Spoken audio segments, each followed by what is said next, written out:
Sir बताइएगा इन पौधों की जो है अफजाइश भी हो रही है, इसके हवाले से क्या कहना चाहेंगे, थोड़ा ब्रीफ करें, नाज़रीन को बताएं। देखें, इस वक्त हम जहाँ खड़े हुए हैं, these are the mangrove forest. ठीक है, सबसे पहले हमें ये समझना ज़रूरी है कि mangroves are tidal swamp forest. ये जो है डेल्टा रीजन में पाए जाते हैं और हमारे पास इस वक्त जो डेल्टा है, हमारा सिंध का जो डेल्टा है, इट इज़ इंडस डेल्टा। इसका टोटल एरिया है 6 लाख हेक्टेयर्स, जो बनता है तकरीबन 15 लाख एकड़ के करीब। तो इस डेल्टा में मैंग्रोव्स के जंगलात पाए जाते हैं और ये डेल्टा बना है 17 मेजर क्रीक्स से, जो स्टार्ट होती हैं right from Korangi creek to Sir creek. इस वक्त हम जिस एरिया में खड़े हुए हैं, this is the area of port Qasim and Korangi creek. अच्छा, ये जो मैंग्रोव फॉरेस्ट हैं, these are very crucial and very important. मैं आपको थोड़ा सा इसका तारीखी पस मंज़र बता देता हूँ कि तफसीलात के साथ बताएं। जी, बेसिकली जो 1980s का जो एरा है, एट दैट टाइम जो मैंग्रोव फॉरेस्ट हैं वो डिक्लाइन की तरफ जा रहे थे 1980s के एरा के दरमियान में। और 1990s का जो डेटा है वो शो करता था कि हमारे पास स्पार्सली 80,000 हेक्टेयर के करीब जो है मैंग्रोव पूरे डेल्टा में बचे थे। देन इन अर्ली 90s जो है Sindh forest department took the responsibility और ये जो है mangrove forest, these are the protected forest. और उसी वक्त से हमारे जो महकमा जंगलात हैं उन्होंने इसकी रिट्रीवल के लिए जो है कोशिशें की, काविशें की। बीच में फिर ये है कि डिफरेंट जो हैं स्कीम्स आती हैं प्लांटेशंस की गवर्नमेंट की तरफ से, तो इन सब में मिला के हमने इस पर काम किया और अल्हम्दुलिल्लाह आज 2,40,000 प्लस हेक्टेयर मैंग्रोव के जंगलात मौजूद हैं।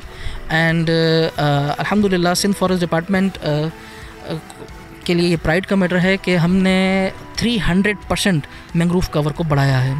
इसके अलावा हमारे पास अल्हम्दुलिल्लाह 3 Guinness world records are there. एक दिन में हमने सबसे ज़्यादा जो प्लांटेशन की थी।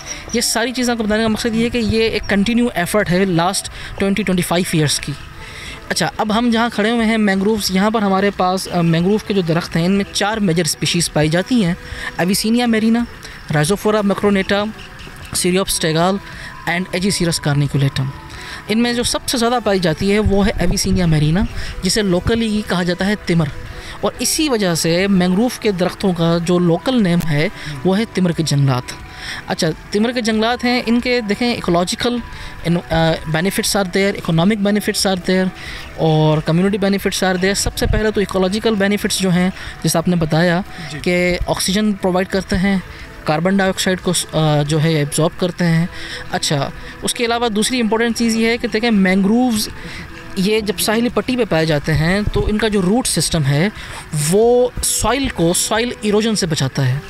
ठीक है, सॉइल इरोजन का जो मैकेनिज़्म है, जो हम कहते हैं ना कि समंदर या दरिया की मिट्टी जो है, वो पानी जो है वो अलग अलग के सिटीज़ के जो ज़मीनी टेरिस्ट्रियल एरिया उनको इनगल्फ कर रहा है, तो उनसे जो नेचुरल प्रोटेक्शन है हमारी वो इन मैंग्रोव्स की वजह से है।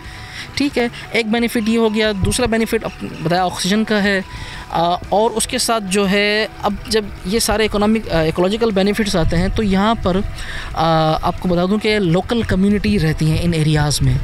ठीक है, यहाँ पर बाकायदा विलेजेस हैं।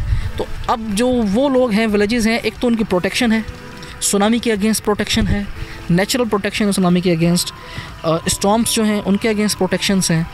ये सारे इकोलॉजिकल बेनिफिट्स के साथ अब जो कम्युनिटी यहाँ रहती है तो उनका जो भी जानवर हैं उनके राइट्स हैं, it is a protected forest ना, तो उनका जो भी फॉडर है यहाँ पर कैमल्स, बुफेलोज वो लोग पालते हैं क्योंकि उनकी सोर्स ऑफ इनकम फिशरी के बाद इस चीज़ पर है। ज़रिया माश उनका यहाँ पर है ना, किरदार जो अदा कर रहा है, उसमें भी अहम किरदार अदा करता है। उनको फॉडर दिया जाता है और ये सारी चीज़ें उनको प्रोवाइड की जाती हैं।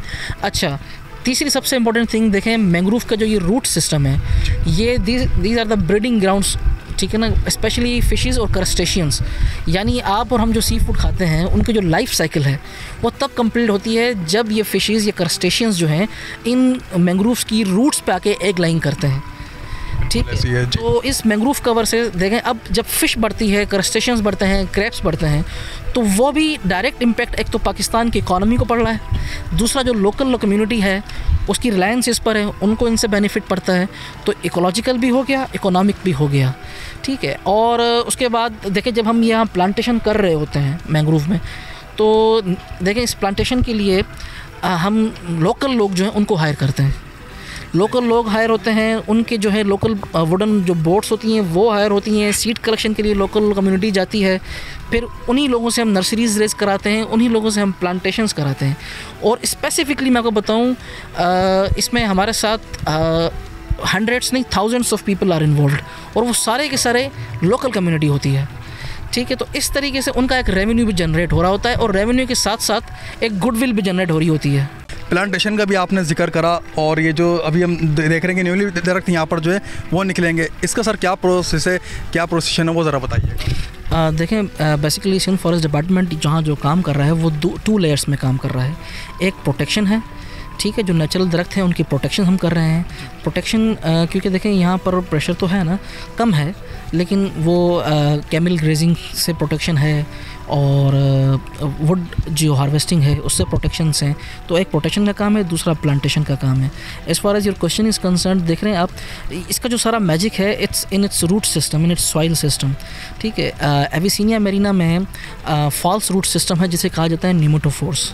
ठीक है, अच्छा, निमोटोफोर्स आप देख रहे हैं जो जड़ें बाहर निकली हुई हैं, उसकी हाँ इसकी मेजर ग्रोथ जो होती है रूट्स की पैरेलल होती है। उससे क्या होता है, जो सॉइल है वो बड़ी मजबूती से इनकी जड़ों से जुड़ जाती है। जब वो स्टक हो जाती है सॉइल, तो वाटर प्रेशर जितना भी आए तो वाटर का प्रेशर रिड्यूस हो रहा होता है, और सॉइल इरोजन का जो प्रोसेस है वो जो है रुक जाता है या 90% कम हो जाता है। तो इसका सारा जो एक मैजिक है वो इन रूट्स की मजबूती की वजह से है। अच्छा सर, आगे जो विंटर का भी महीना शुरू होने वाला है, साइबेरियन परिंदे जो हैं वो कराची की जानिब आते हैं। हम जिस जंगल में मौजूद हैं ये बिन कासिम का एरिया है, सर क्रिक तक ये हमारा जो जंगलात फैला हुआ है, इसका रकबे के हवाले से बताइएगा कि कितने रकबे में मुहित है पूरा ये जंगल। और सेकंड, ये बर्ड्स जो होते हैं नायाब इकसाम के पाए जाते हैं, वो अपने पढ़ा भी है, उस हवाले से भी बॉल जमूर के नाजरीन को थोड़ा इन्फॉर्मेशन दें। देखें, जैसे मैंने आपको बताया कि एक एरिया है that is the area of delta, वो तो 15 लाख एकड़ है, उस पर हमने प्लांटेशंस की भी हैं, हमारी प्लांटेशंस चल भी रही हैं। ठीक है, 80,000 से हम इसे 250,000 260,000 हेक्टेयर्स पर ले आए हैं, जहाँ इस वक्त हेल्दी फ्लोरिशिंग मैंग्रोव्स खाए हैं, मैंग्रोव के जंगलात मौजूद हैं। अच्छा, दूसरी बात ये देखें, माइग्रेटरी बर्ड्स के मतलब आपने जो सवाल किया, माइग्रेटरी बर्ड्स विंटर में जो आती हैं, these are commonly known as Siberian birds.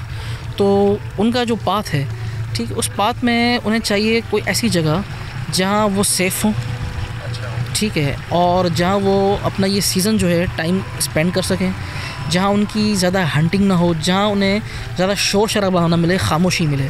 तो इस हवाले से ये सबसे आइडियल प्लेस है उनके लिए ना। देखिए, इतने बड़े एरिया पे अगर आप 250,000 हेक्टेयर्स की मैं वहाँ से बात कर रहा हूँ, तो उन्हें अगर ऐसी जगह मिल जाती है जहाँ पर ज़्यादा ह्यूमन इंटरवेंशन नहीं है, ज़्यादा शोर शराबा नहीं है, और उनकी हंटिंग भी नहीं है यहाँ पर, क्योंकि देखें हम भी यहाँ मूव कर रहे हैं continuously, forest department is there, wildlife department is there, तो और भी इदारे हैं। तो इस वजह से जो बर्ड्स हैं, thousands even lakhs of birds जो हैं इस विंटर सीज़न में यहाँ आते हैं, यहाँ रेस्टिंग करते हैं और अपना वो जो एक साइकिल है उसे कंप्लीट करते हैं। सर, ये भी बताइएगा कि महकमा जंगलात सिंध की जानिब से क्या इकदाम किए जा रहे हैं, क्योंकि पहले भी देखा था कि किसी कटाई का भी काम होता था, उस पर महकमा जंगलात के जो अफसरान हैं वो कार्रवाई भी करते हैं, फिर FIRs भी दर्ज हुई, मुकदमे दर्ज कराए गए, पर ये जंगल जो है हमें सैफ नज़र आ रहे हैं यहाँ पर, जो जैसे आपने भी जिक्र करा, और ये नए पौधों की अफजाइश भी जो है वो हो रही है, उस हवाले से महकमा जंगलात के जो इकदाम हैं वो भी ज़रा बताओ। देखें जी, महकमा जंगलात we generally do not leave any stone unturn to protect this, क्योंकि हमारी JDs में आता है, रिस्पॉन्सिबिलिटी में आता है। ठीक है, इसके हवाले से देखें, एक तो हमारा जो स्टाफ है, आप देख रहे हैं ये बोट्स हैं, इसके अलावा जो वुडन बोट्स हैं हमने वो भी अपनी रखी हुई हैं, कुछ लोगों से हायर करते हैं, कंटिन्यूसली हमारी पेट्रोलिंग चल रही होती है। ठीक है, उसके अलावा हम ऑफिसर्स जो हैं वो भी रेगुलर यहाँ पर विजिट्स कर रहे होते हैं। और बाकी देखें, कटिंग जो है, mangroves are not good fuel food, ठीक है, वो एक चैलेंज अपनी जगह पर जो है, लेकिन अल्हम्दुलिल्लाह काफ़ी उस पर काबू पा लिया गया है, वो आपके सामने, रिज़ल्ट आपके सामने है। ठीक है ना, तो कहते हैं सीइंग इज़ बिलीविंग। और उसके साथ ये है कि जो लीगल प्रोसीजर होते हैं, ज़ाहिर बात है हम वो फॉलो करते हैं। अगर मैं ये तो दावा नहीं कर सकता ना कि 100% चीज़ रुक गई है। ठीक है, जहाँ अच्छा काम हो रहा है वहाँ कुछ नेगेटिव पीपल होते हैं, तो उनके अगेंस्ट एज़ पर लॉ जो हमारी कार्रवाई होती है, अगर हमें ऐसी कोई इन्फॉर्मेशन मिलती है तो हम वहाँ पहुँचते हैं और उनके ख़िलाफ़ हम FIRs वगैरह लॉन्च कराते हैं, और हुई हैं, पनिशमेंट्स भी हुई हैं लोगों को। तो this is how government. Welcome back नाज़रीन। ब्रेक से कबल हमने आपको बताया था कि ये आबो हवा के लिए कितने इंपॉर्टेंट ये दरख्त होते हैं, और सेकंड बात एक और बताई थी कि प्रोटेक्शन, जब समुद्री तूफ़ान के खतरात इस शहर को लाक होते हैं तो उसको रोकने में भी अपना अहम किरदार अदा करते हैं। ज़ीशान अली चांग साहब हमारे साथ मौजूद हैं, उनसे बात करेंगे। सर, क्लाइमेट चेंज, मौसमियाती तब्दीली के हवाले से भी ज़रा इन दरख्तों की आप अफादियत बताएँ कि कितने अहम होते हैं उसके लिए। सर देखें, क्लाइमेट चेंज के हवाले से मैंग्रोव्स जो हैं दे आर वेरी इंपॉर्टेंट, और ये बड़ा एक पिवटल रोल प्ले कर रहे होते हैं। उसकी सबसे पहली वजह तो ये है कि देखें, इट्स अ प्रूवन फैक्ट कि मैंग्रोव का जो एक दरख्त है वो टेरेस्ट्रियल दरख्त के मुकाबले में 4 टाइम्स मोर कार्बन स्टोर कर रहा होता है। एक इसकी सबसे बड़ी अफादियत ये है। दूसरा, मैंने जैसे आपको बताया कि इतने बड़े रकबे पे अगर ये जंगलात हैं तो ये एयर प्योरीफायर का भी काम करते हैं, और इन जंगलात की वजह से ही सुनामी प्रोटेक्शन, क्लाइमेट चेंज का एक असर है जिसको ये मिटिगेट कर रहे होते हैं, स्टॉर्म्स को ये मिटिगेट कर रहे होते हैं। अच्छा, बायोडाइवर्सिटी को ये सपोर्ट कर रहे हैं, जिसमें आपके माइग्रेटरी बर्ड्स भी हैं, फ़िश भी है, डॉल्फिन भी है, तो उस एतबार से भी ये अपना रोल प्ले कर रहे हैं। दूसरा सबसे इम्पोर्टेंट थिंग, ये जो ओशन पॉल्यूशन है, वाटर पॉल्यूशन, ठीक है, उन वाटर पॉल्यूशंस के अगेंस्ट भी ये बेसिकली ये वाटर को फ़िल्टर कर रहे होते हैं, ठीक है। और उसके अलावा जब ये जंगलात बीच में मौजूद हैं तो ये एक मैकेनिकल हिंड्रेंस भी क्रिएट कर रहे होते हैं कि ज़्यादा फजला जो है वो समंदर की तरफ ना जा सके इनकी रूट्स के हवाले से। दूसरा, उसके अलावा इम्पोर्टेंट चीज़ है एवापोट्रांसपायरेशन। ये दरख्त हैं, इनकी जो एक मेकनिज़म है एवापोट्रांसपायरेशन का, उससे जो है रेनफॉल जो है का जो सिस्टम है, मेकनिज़म है, वो बढ़ता भी है और वो कंट्रोल में भी आता है। तो इस तरीके से मैंग्रोव्स जो हैं अपना एक बहुत इम्पोर्टेंट रोल प्ले कर रहे होते हैं क्लाइमेट चेंज का जो मेनास है उसको टैकल करने के लिए। सब्सक्राइब करें और बेल दबाएं ताकि कोई खबर रह न जाए।